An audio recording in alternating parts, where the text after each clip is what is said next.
I'm going to discuss the के map. Okay, के map का न्यूमेरिकल बताने जा रहा हूँ। ठीक है, तो आपका क्वेश्चन यहाँ पे क्या है, जो आपका के मैप का ये क्वेश्चन आया हुआ भी है। ठीक है, और क्वेश्चन गेट के एग्जाम में आया हुआ है। तो यहाँ पे क्वेश्चन क्या है आपका, देखिए ये function of A B C D है। यहाँ पे function of A B C D कहने का मतलब क्या है, देखिए सबसे ए बी सी डी मतलब क्या है, ये 4 वेरिएबल है, इसलिए यहाँ simplify the 4 variable logic function using के मैप। के मैप का यूज करके हमको इसका वैल्यू को फाइंड आउट करना है। तो function of A B C D मतलब there are 4 variables A B C D, और ये सिग्मा एम है। तो सिग्मा एम क्या रिप्रेजेंट कर रहा है, ये आपका मीन टर्म को रिप्रेजेंट करता है। स्मॉल एम है ना, तो ये मीन टर्म को रिप्रेजेंट कर रहा है। और इसमें जो वैल्यू है ये 0 1 2 4 5 6 8 9 10 12 13 14, ये नंबर ऑफ सेल है जिसमें आपको मीन टर्म को रिप्रेजेंट करना है। और मीन टर्म को ऑलरेडी मीन टर्म को हम लोग 1 से रिप्रेजेंट करते हैं। और क्या बोल रहा है, also implement the simplified logic expression and और लॉजिक सर्किट। मतलब फाइनली जब इसका आउटपुट निकल जाएगा के मैप से, तो हम लोग क्या करेंगे, इसका सिंप्लीफाइड एक्सप्रेशन मतलब लॉजिकल डायग्राम को ड्रॉ करेंगे। ओके, तो सबसे पहले आप क्या करोगे, इस क्वेश्चन को सॉल्व करने के लिए क्या करोगे, आप पहले देखो यहाँ पे 4 वेरिएबल है, there are 4 variables. That means क्या हो गया, नंबर ऑफ वेरिएबल्स इज 4। इसका मतलब नंबर ऑफ सेल जो यहाँ बनने वाला है वो how many number of cell बनेगा, तो नंबर ऑफ सेल जो बनेगा वो आपका कितना होगा, तो 2 to the power n formula होता है। और n आपका वेरिएबल है, तो n कितना वेरिएबल है, तो 4, यानी 2 टू द पावर 4 मतलब कितना हो गया, 16। तो there are 16 number of cells बनेगा यहाँ पे। ठीक है, तो मैं यहाँ पे इसको ड्रॉ कर रहा हूँ सेल्स को। ठीक है, तो 16 सेल बनाने के लिए मैं देखिए मैं ड्रॉ कर रहा हूँ आपको। ये हो गया आपका इधर से ऐसे, ये हो गया, सीधा लाइन खींचना है, एक कॉलम, दूसरा, तीसरा एंड चौथा। ठीक है, यहाँ से भी आप लोग एक ये वाला पार्ट, दूसरा ये वाला पार्ट, तीसरा ये वाला पार्ट, और यहाँ पे से वेरिएबल डालेंगे हम लोग। तो वेरिएबल क्या ले रहे हैं, ए बी सी डी। तो 2 वेरिएबल इधर लेंगे और 2 वेरिएबल इधर लेंगे। ठीक है, ये आपका क्या है, सी डी है, सॉरी ये आपका क्या है, सी। ये आपका सी को रिप्रेजेंट, सी डी इधर का जो वेरिएबल होगा वो क्या होगा, सी डी। इधर ए बी और इधर सी डी हो गया। ओके, और ऑलरेडी इधर से हम लोग कैसे रिप्रेजेंट करते हैं, इसका जो इम्प्लीमेंट इधर सी डी का है तो सारा सी डी का इधर टर्म होगा, यानी ये क्या होता है आपका 0 0 होता है, तो ये क्या होता है 0 1 होता है, ये क्या होता है 1 1 होता है, ये क्या होता है 1 0 होता है। फिर सिमिलरली इधर भी 0 0 0 1, इधर क्या होगा आपका 1 1 और ये 1 0 होता है। इसका मतलब क्या हुआ, ये हो गया सी बार, डी बार को रिप्रेजेंट करेगा, ये हो गया सी बार डी, ये क्या होता है सी डी, ये क्या होता है सी डी बार होगा। आप इधर ए बी का वेरिएबल है तो इधर क्या लिखिएगा, ए बार बी बार, इधर क्या लिखेंगे ए बार बी, इधर क्या लिखेंगे ए बी, इधर क्या लिखेंगे ए बी बार। ओके, तो यहाँ पे क्या हो गया, तो ये वैल्यू को हम लोग फाइंड आउट करते हैं। तो यहाँ से हम लोग कैसे निकालेंगे इसको जो फिलअप करते हैं हम लोग, तो ये सेल को कैसे हम लोग फिलअप करेंगे। सेल को फिलअप करने के लिए हम लोग क्या करते हैं, सेल को फिलअप करने के पहले हम लोग यहाँ पे सेल कहाँ पे कौन सा होता है वो हम लोग रिप्रेजेंट कर लेते हैं। तो इसको हम लोग बोलते हैं ये 0 नंबर सेल है, तो 0, फिर ये 1 होता है, फिर ये 2 नंबर सेल है, ये 3 नंबर सेल है, ये आपका 4 नंबर सेल है, ये 5 नंबर सेल है, ये 6 नंबर सेल है, ये 7 नंबर है। फिर यहाँ से आपको लेना होगा 8, ये 9, ये होता है 10 नंबर सेल, ये 11 नंबर सेल, ये हो गया 12, ये हो गया 13, ये हो गया 14, और ये हो गया आपका 15 नंबर ऑफ सेल। ठीक है, तो अब क्या करते हैं हम लोग, ये जो नंबर ऑफ सेल तो पहले हम लोगों ने रिप्रेजेंट कर लिया, कहाँ पे कौन सा नंबर ऑफ सेल है। अब इसमें हम लोग क्या करते हैं, जो मीन टर्म है, क्योंकि ये मीन टर्म मतलब सॉप को रिप्रेजेंट कर, सॉप सम ऑफ क्या बोलते हैं इसको, प्रोडक्ट फॉर्म। सॉप में ही मीन टर्म आप यूज करते हो। और मीन टर्म को हम लोग किससे रिप्रेजेंट करते हैं, मीन टर्म को ऑलवेज हम लोग 1 से रिप्रेजेंट करते हैं। मीन टर्म को किससे रिप्रेजेंट करते हैं, मीन टर्म को 1 से रिप्रेजेंट किया जाता है सेल में, और मैक्स टर्म को 0 से। तो यहाँ पे तो आपको मीन टर्म का वैल्यू दिया हुआ है, ये सारा किसका वैल्यू गिवन है, मीन टर्म का वैल्यू गिवन है। तो मीन टर्म का जब वैल्यू गिवन है तो कौन कौन सा वैल्यू है, तो देखिए यहाँ पे ये सारा वैल्यू आपको गिवन है इस क्वेश्चन में। तो जहाँ जहाँ पे वहाँ 1 रिप्रेजेंट करेंगे, 0 नंबर सेल तो यहाँ पे 1 लेंगे, ठीक है। फिर कहाँ है 1 पे है तो 1 पे लिए 1, फिर 2 पे है तो यहाँ लिए मीन टर्म, 4 5 6 तो 4 5 6, फिर क्या है 8 9 12, 8 9, फिर यहाँ पे आपका 12, ओके ये 12 है। फिर है 13 14 तो ये हो गया 13 और ये रहा 14। चलिए अब ये तो हम लोगों ने सेल को फिलअप कर लिया, मीन टर्म को रिप्रेजेंट कर दिया।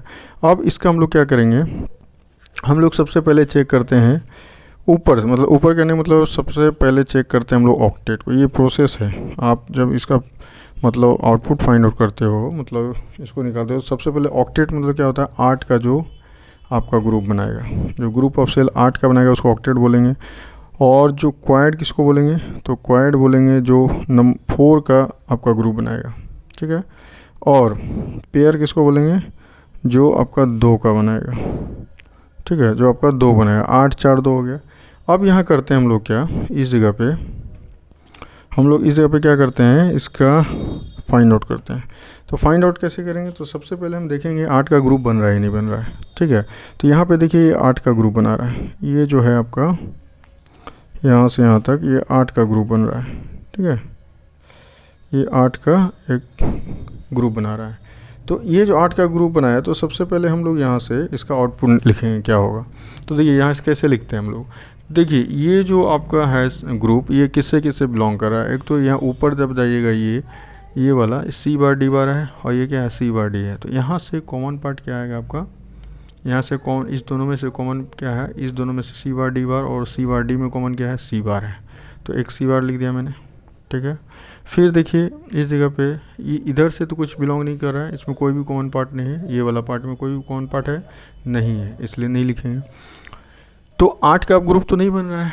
अब हम लोग क्या बनाएंगे, 4 को चेक करेंगे। 8 का काम हो गया, ठीक है, ये 8 का काम हम लोगों ने कर लिया। अब हम लोग क्या करेंगे, 8 का काम कर लिया तो अब लोग 4 को चेक करेंगे। 4 का ग्रुप बन रहा है नहीं, तो 4 को देखेंगे।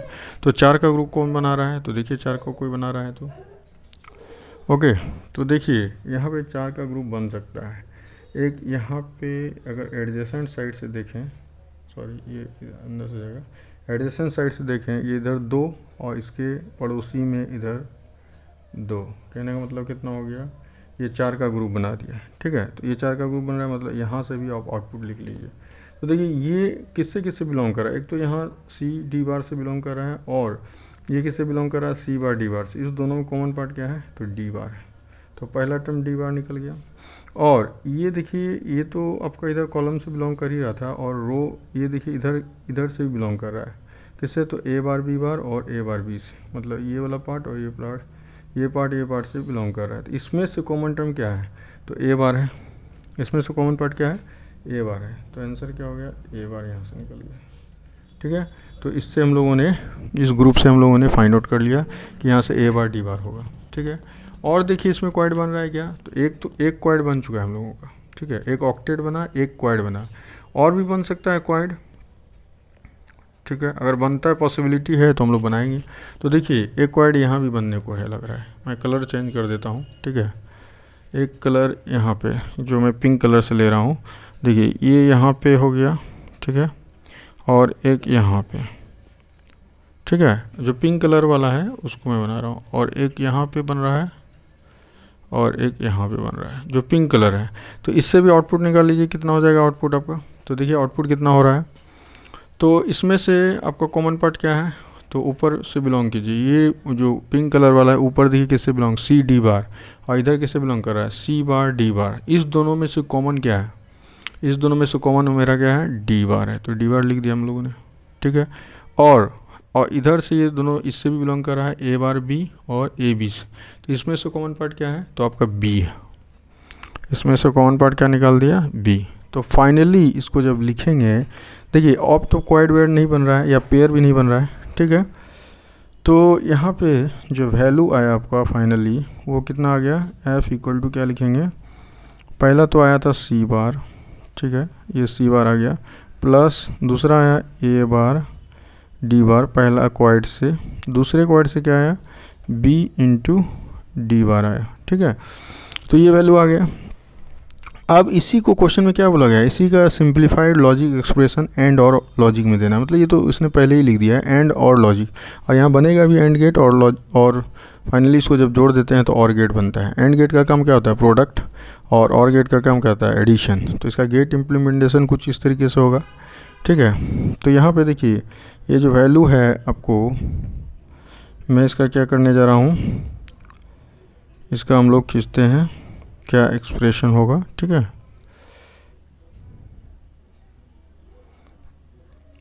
इसको देखिए मैं यहाँ रिप्रेजेंट कर रहा हूँ, देखिए यहाँ से क्या देंगे, इनपुट, एक ही इनपुट है सिंगल, तो आप यहाँ से सी बार दे दो, ठीक है। क्या दे दिए, सी बार, एक लाइन चला गया।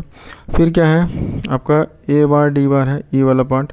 तो ए बार डी बार मतलब क्या हुआ, कौन सा गेट, यहाँ से एंड गेट बनेगा, क्योंकि ये प्रोडक्ट हो रहा है। तो इस इनपुट कितना है, 2 इनपुट है।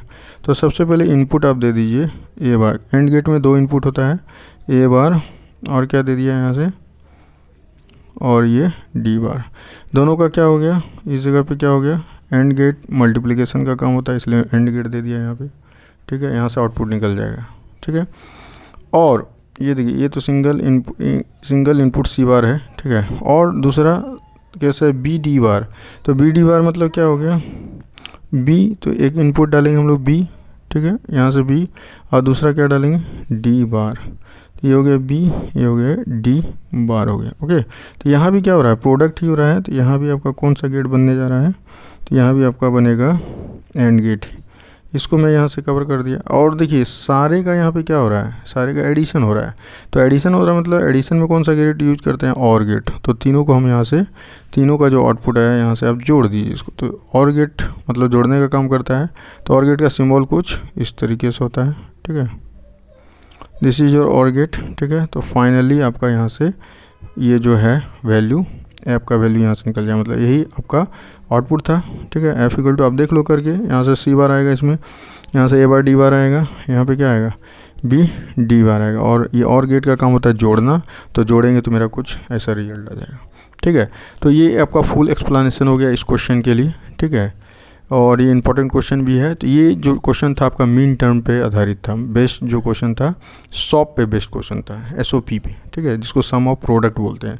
क्योंकि सम ऑफ प्रोडक्ट में ही हम लोग मीन टर्म को यूज करते हैं, एसओपी में ही मीन टर्म मतलब सिग्मा स्मॉल एम यूज किया जाता है। और मीन टर्म को ऑलवेज जो हम सेल में फिलअप करते हैं 1 से, ठीक है। तो ये सॉप का एक क्वेश्चन था, ओके। जो फाइनली आपका आउटपुट जो आ गया ये आ गया, ओके, ठीक है।